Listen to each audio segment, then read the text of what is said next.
మీది 1000 రూపీస్ అమ్మా, 2 లివర్లు ఎక్స్ట్రా కాబట్టి అన్న మాటతో కుమారి ఆంటీ అసలు సోషల్ మీడియాలో మొత్తం వైరల్ అయిపోయింది. వైరల్ అయ్యి ఫుల్ ఫేమస్ అయిపోయి అండ్ ఇప్పుడు పొజిషన్ వర్స్ట్ అయితే అయిపోయింది అనమాట. పోలీసులు కూడా తీపిచ్చేశారు. అండ్ ఈ వర్స్ట్ సినారో నుంచి ఒక బంగారమైన సినారో అంటే రేవంత్ రెడ్డి గారు సీఎం గారు మొత్తం కేసులన్నీ తీసేయాలి అండ్ ఆల్సో ఆవిడకి ఏంటంటే అక్కడే ఉండేలా చెయ్యాలి అండ్ ఆల్సో నేను కూడా వచ్చి అక్కడ ఫుడ్ తింటానన్నారు. ఇలా చాలా సినారోస్ జరిగాయి. అసలు ఏం జరిగింది ఏంటి, మధ్యలో నేను ఎలా ఇన్వాల్వ్ అయ్యానో ఇవన్నీ కూడా చెప్తారనమాట. సో ఈ వీడియో అయితే కనుక ఎండ్ వరకు అయితే చూడండి. ఫ్రెండ్స్, మీ అందరికీ తెలిసిందే నేను కామికాన్ ఈవెంట్ కి అయితే కనుక హైదరాబాద్ అయితే వెళ్ళాను. అండ్ హైదరాబాద్ నుంచి రిటర్న్ అవుతున్నప్పుడు ఏంటంటే 29వ తారీఖున నేను రిటర్న్ అవుతున్నప్పుడు కుమార్ ఆంటీ దగ్గరికి వెళ్దాం, చాలా ఫేమస్ అయ్యారు కదా, ఏంటి ఫుడ్ ఎలా ఉంటది అది చూద్దాం అని చెప్పేసి సరదాగా వెళ్ళాను. సరదాగా నేను ఏదైనా ఒక ఇన్స్టాగ్రామ్ లో స్టోరీ అట్లా చేద్దాం అనుకున్నా. బట్ అక్కడికి వెళ్ళిన తర్వాత తెలిసింది ఏంటంటే కుమారి ఆంటీ వాళ్ళ అబ్బాయి అండ్ ఆల్సో వాళ్ళ హోటల్ స్టాఫ్ ఫ్రెండ్స్ అందరూ కూడా మనకు తెలిసిన వాళ్ళే. భయ్యా మీరు తీసుకుంటా అంటే తీసుకోండి వ్లాగ్ అది ఇది అని చెప్పేసి అన్నారన్నమాట. అంటే నేను వ్లాగ్ కూడా తీసాను, అది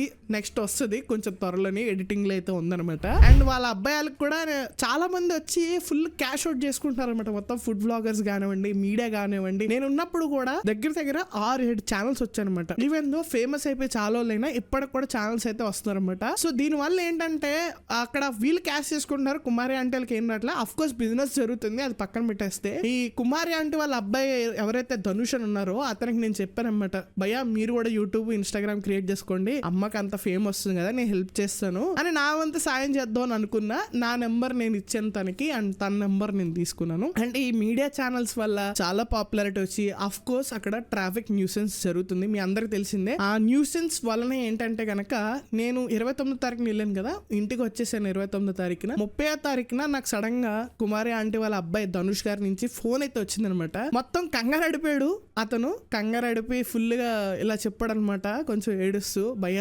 తీపిచ్చేసారు, మొత్తం పోలీసులు అందరూ వచ్చారు, మొత్తం డిఎస్పీ మొత్తం రాయదుర్గమ్మ పోలీస్ స్టేషన్ లో మొత్తం అందరూ వచ్చేసారు, కోర్ట్ ఆర్డర్ ఏదో వచ్చిందంట, ఇక్కడ నుంచి ఇక్కడ పెట్టనివ్వరు అంటున్నారు, రీలొకేట్ చేసుకోమంటున్నారు, ట్రాఫిక్ వల్ల న్యూసెన్స్ వచ్చిందని అంటున్నారు, మాకు అనుమానంగా ఉంది, పక్కన కొట్టోళ్ళు మా మీద కేసు వేసారా, ఎవరైనా వేరే వాళ్ళు కేసు వేసారా, లేకపోతే ట్రాఫిక్ వల్లే కేసు వేసారా, అసలు ఏం అర్థం కావట్లేదు అని చెప్పేసి చాలా కంగారు పడుతూ నాకు ఫోన్ చేసాడు అనమాట. నేను ఏదో విధంగా సాయం చేయాలని చెప్పేసి ఆలోచిస్తున్నా.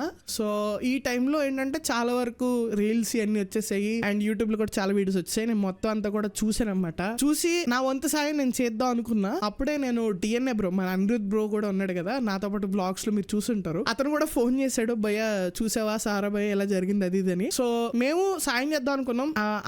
అమ్మగారు కుమారి ఆంటీ గారు కూడా లైక్ ఏంటంటే మీ మీడియా వల్లే సమాధానం చెప్పాలి, ఇంత నన్ను ఫేమ్ తెచ్చారు, నేను అడగలేదు, అప్పటికి కూడా చెప్పాను రావద్దమ్మా మీడియా వాళ్ళు, నాకు ఇక్కడ ఇష్యూస్ అవుతున్నాయి, వ్లాగ్స్ తీయకండి చాలు ఇప్పటికే, అండ్ ఆల్సో బళ్ళు ఇక్కడ పార్క్ చేయొద్దు, వాళ్ళు హోటల్ స్టాఫ్ కూడా బళ్ళు ఇక్కడ పార్క్ చేయొద్దు అని చెప్పేసి చాలా వరకు చెప్తూ చాలా వరకు బాగానే చూసుకుంటున్నారు కుమారి ఆంటీ వాళ్ళ స్టాఫ్, హోటల్ స్టాఫ్ అంతా కూడా. అయినా కూడా ఎంత మందిని ఆపుతాను చెప్పండి, దగ్గర 100 మంది 150 మంది ఒకేసారి పడిపోతున్నారు అనమాట. పక్కనున్న హోటల్స్ అవి కూడా తీయలేదు, ఓన్లీ కుమారి ఆంటీ వాళ్ళ హోటల్ అయితే తీస్తారనమాట. ఈ సినారియో నుంచి ఎలాగైనా హెల్ప్ చేద్దాం అది ఇది అనుకున్నాను. సో డిఎన్ఏ బ్రో ఏంటంటే నాకు తెలిసిన అడ్వకేట్ ఉన్నారు హైదరాబాద్ లో, ఆయన ఫేమస్, ఆయనతో మాట్లాడిద్దాము ఒకసారి అని చెప్పేసి అని అనుకుంటున్నాం. ఇప్పుడే మాట్లాడుతుంటే సడన్ గా ఒక గుడ్ న్యూస్ అయితే వచ్చింది. మళ్ళీ ధనుష్ భాయ్కి అయితే కనుక ఫోన్ చేసి కనుక్కున్నాం అది కరెక్టా కాదా అని చెప్పేసి. సో ఏంటంటే మన రేవంత్ రెడ్డి గారు సీఎం గారు ఉన్నారు కదా, సో ఆయన ఏంటంటే అఫీషియల్ గా నోటీస్ పాస్ చేసి అక్కడ ఏమైతే ఆవిడ మీద కేసులు ఉన్నాయో అవన్నీ కూడా తీసేసి ఆమెను టచ్ చేయకుండా, లొకేషన్ మార్పించకుండా, ఆమె చిన్న వ్యాపారస్తురాలు, సో ఫుడ్ అమ్ముకునే ఆవిడ, సో ఆవిడకి ఎంతలా ఫేమ్ వచ్చింది, ఆవిడ తప్పేం లేదు, ఆ ప్లేస్ మార్చకుండా చూడండి అండ్ నేను కూడా వచ్చి ఒకరోజు తింటానని చెప్పేసి రేవంత్ రెడ్డి గారు మంచి మాట చెప్పారు. సో నేను ఇలా హెల్ప్ చేద్దాం అనుకుంటున్నా, ఈ లోపలనే ఒక మంచి వార్త విన్నాను. అండ్ అంతేకాకుండా కుమార్ ఆంటీ వాళ్ళ అబ్బాయి ధనుష్ ఏం చెప్పాడంటే ఎల్లుండి నుంచి అంటే 2వ తారీఖు నుంచి అయితే కనుక మళ్ళీ షాప్ తీయడానికి అయితే కనుక ట్రై చేస్తారంట. అయితే నా యొక్క రిక్వెస్ట్, నా సోషల్ మీడియా ప్లాట్ఫామ్ నుంచి ఒక రిక్వెస్ట్ ఏంటంటే కనుక అక్కడికి తినే వాళ్ళే దయచేసి వెళ్ళండి గైస్. ఇప్పటికీ మీరు చాలా వరకు వీడియోస్ తీసుకున్నారు, చాలా వరకు క్యాష్ అవుట్ చేసుకున్నారు, మీడియా ఛానల్స్ కానివ్వండి, వ్లాగ్స్ కానివ్వండి, ఏమైనా కానివ్వండి. ఒకవేళ మీరైనా తీసుకోవాలనుకుంటే కనుక ఆంటీ చెప్తున్నారనమాట 3:30 తర్వాత రమ్మని, బట్ మీరు బిజినెస్ అవర్స్ లోనే వెళ్తున్నారనమాట. అదైతే ఒక్కటి గైస్, సోషల్ మీడియా ఎంత అయితే మనకి ఫేమ్ అయితే ఇచ్చిద్దో అంతే విధంగా డ్యామేజ్ అయితే చేయడానికి ఇదే ఒక మేజర్ ఉదాహరణ అనమాట.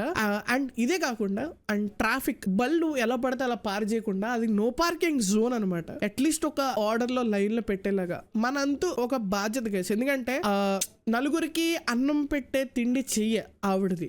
ఆవిడ నిన్నగాక మొన్న ఏదో ఫేమ్ వచ్చిన ఆవిడైతే కాదు, 13 ఏళ్ల నుంచి 13 years నుంచి ఆవిడ కష్టపడుతుందన్నమాట. ఇది ఆవిడ సినారీ ఎలా అయిపోయిందంటే, ఇంత ఫేమ్ వచ్చిందని ఆనందపడాలో, ఇంత ఫేమ్ వచ్చి ఇంత ట్రబుల్ అవుతున్నావు అని బాధపడాలో అర్థం కాని సినారీలో ఉండిపోయింది అనమాట. అర్థం కాదు గైస్, ఇంత ఫేమ్ వచ్చేసరికి ఏం చేయాలో కూడా అర్థం కాదు, దాన్ని ఎలా హ్యాండిల్ చేయడం కూడా అర్థం కాదు. ఆవిడ కామన్ పర్సన్ అండ్ ఆల్సో ఆవిడ hard working person. Of course guys, అక్కడ వేరే హోటల్స్ అవన్నీ కూడా ఉన్నాయి, అవి కూడా పాపులర్ అవుతున్నాయి. ఈమె ఎట్లా చెప్తుందంటే, నా దగ్గరే కాదు అక్కడ కూడా బాగుంటది అన్నట్టు ఈవిడ ఆ హోటల్స్ కూడా చాలా వీడియోస్ లో ప్రమోట్ చేస్తుంది. అంత మంచి వ్యక్తి అనమాట. సో నా రిక్వెస్ట్ యాజ్ ఏ బాధ్యత కింద, మన బాధ్యత కూడా, మాక్సిమం తినే వాళ్ళే వెళ్ళండి, ఓకే? అండ్ వ్లాగర్స్ కానివ్వండి, ఈ మీడియా పర్సన్స్ కానివ్వండి, అట్లీస్ట్ ఆవిడ పర్మిషన్ తీసుకుని ఆవిడ ఎప్పుడు ఫ్రీ ఉంటారో అప్పుడు వెళ్ళి తీసుకోండి. అయినో ఇప్పుడు మళ్ళీ రీఓపెన్ అయిన తర్వాత మీద పడిపోతారు, దానివల్ల మళ్ళీ ఇష్యూ అవుతుంది. అండ్ ఆల్సో సెలబ్రిటీస్ కూడా క్యాష్ అవుట్ చేసుకుంటున్నారు. బట్ కొత్త హోటల్ పెట్టుకోవడానికి ఎవరైనా హెల్ప్ చేయొచ్చు కదా, లేకపోతే ఇంకో చోట ఏమైనా పెద్ద హోటల్ పెట్టడానికి ఎవరైనా పెట్టుబడి పెట్టచ్చు కదా. సో కాల్డ్ మీడియా ఛానల్స్ కానివ్వండి, సో కాల్డ్ సెలబ్రిటీస్ కానివ్వండి, ఎవరైనా కానివ్వండి అని అంటారా? చాలా మంది కామెంట్లు పెడుతున్నారు అన్నమాట, వేరే వీడియోస్ చూసా. భయ్యా ఒకటి చెప్తున్నా, ఇలా పెద్ద హోటల్ పెట్టారంటే కనుక అడ్డర్ ఫ్లాప్ అయిపోద్ది. సో ఆంటీ అక్కడ నోన్ ఫర్ బడ్జెట్ ఫుడ్ అనమాట. బడ్జెట్ ఫుడ్ వల్లే ఆమె ఫేమ్ అయితే వచ్చింది. ఐటీ ఎంప్లాయీస్ అందరూ ఎందుకు ఇలా ఆంటీ దగ్గర తింటున్నారు, మెయిన్ బడ్జెట్. అండ్ ఆ బడ్జెట్ లో అంత క్వాంటిటీ అండ్ క్వాలిటీ మెయింటైన్ చేస్తున్నారు కాబట్టి ఆమె ఫేమ్ అయితే వచ్చింది. So that is not an ideal solution అనమాట. కొంచెమైనా మనం చిన్న కామన్ సెన్స్ తో ఉండాలి. ఈ సో కాల్డ్ మీడియా ఛానల్స్ కానివ్వండి, సో కాల్డ్ బ్లాగర్స్ కానివ్వండి, పర్మిషన్ తీసుకోండి, ఆవిడని ఇబ్బంది పెట్టద్దు. నేను ఉన్నప్పుడు కూడా చాలా మంది, అండ్ ఆల్సో నార్మల్ వ్యక్తులు గైస్, నార్మల్ వ్యక్తులు కూడా వెళ్ళి నా వ్లాగ్ అయితే వస్తే చూడండి మీరు ఒక్కసారి, లోపలికి వెళ్ళి ఇలాగ సెల్ఫీలు ఓకే, ఆంటీ మటన్ కూర ఇవ్వండి, ఆంటీ అది ఇవ్వండి, ఆంటీ ఇది ఇవ్వండి అని చెప్పి వ్లాగ్తో, ఆ ప్లేట్ కూడా వ్లాగ్తోనే ఇలా పట్టుకెళ్తున్నారు అనమాట. ఊరికి వీళ్ళు అసలు యూట్యూబ్ ఛానల్ లేదు, సోషల్ మీడియా లేని వాళ్ళు కూడా ఇలాగే ఏదో సరదాగా వెళ్తున్నారు అనమాట. కొంతమంది ఆర్డర్ కూడా చేయకుండా జోకులు వేసుకుంటూ ఆంటీ మీద, సో ఆంటీ కూడా నవ్వుతూ తీసుకుంటుంది అనమాట. సో మీరేమనుకుంటున్నారు ఈ సినారీ మొత్తంకి ఏంటి సొల్యూషన్ అనుకుంటున్నారు? అండ్ పోలీస్ యాజమాన్యం కానివ్వండి, లేకపోతే పొలిటీషియన్స్ కానివ్వండి, ఏం చేస్తే బెటర్ అనుకుంటున్నారు? బికాస్ ఆ ప్లేస్ కూడా ఏరియా ఇంకోటి ఏమీ లేదు, మొత్తం అంతా కూడా చుట్టుపక్కల కొండే. అండ్ ఆల్సో అఫీషియల్ గా పెద్ద పెద్ద బిల్డింగ్స్ అయితే నడుస్తున్నాయి. అండ్ మీరు ఈ సినారియో గురించి ఏమనుకుంటున్నారు? మళ్ళీ ఆంటీ సక్సెస్ఫుల్ గా నడిపిద్దా? ఈవెన్ దో రేవంత్ రెడ్డి గారు పర్మిషన్ ఇచ్చారు, అది ఎంతవరకు వెళ్ళిద్దని అనుకుంటున్నారు కింద కామెంట్ అని వచ్చేయండి. అండ్ నా వంతు సాయం కింద ధనుష్ బ్రోకి ఒక సోషల్ మీడియా అకౌంట్స్ కూడా క్రియేట్ చేయడానికి నేను ట్రయల్ చేస్తున్నాను. సో దట్ ఆంటీ దగ్గర నుంచి కూడా మీకు అప్డేట్స్ అయితే వస్తాయి, వాళ్ళ యూట్యూబ్ ఛానల్ నుంచి, వాళ్ళ ఇన్స్టాగ్రామ్ ఛానల్ నుంచి. నేను ఎంతవరకు చేయగలను అంతవరకు అయితే చేస్తాను అనమాట. అండ్ గైస్, వెళ్లే ముందు మనకి ఇంకా 336 days అయితే ఉన్నాయన్నమాట. 5 lakhs సబ్స్క్రైబర్స్ టార్గెట్ అయితే పెట్టుకుందాం. January 1, 2025 కల్లా అయిపోయేటట్టుగా చూడండి. సో కింద ఉన్న రెడ్ బటన్, సబ్స్క్రైబ్ బటన్ కొట్టేసేయండి. మరి ఇవాళ వీడియో అయితే ఇంతే. ఈ సినారీ గురించి ఏమనుకుంటున్నారు కింద కామెంట్ చేయండి. మరి కీ స్మైలింగ్ గుర్తుపెట్టుకోండి, మీకన్నా తోపేర్లేరు.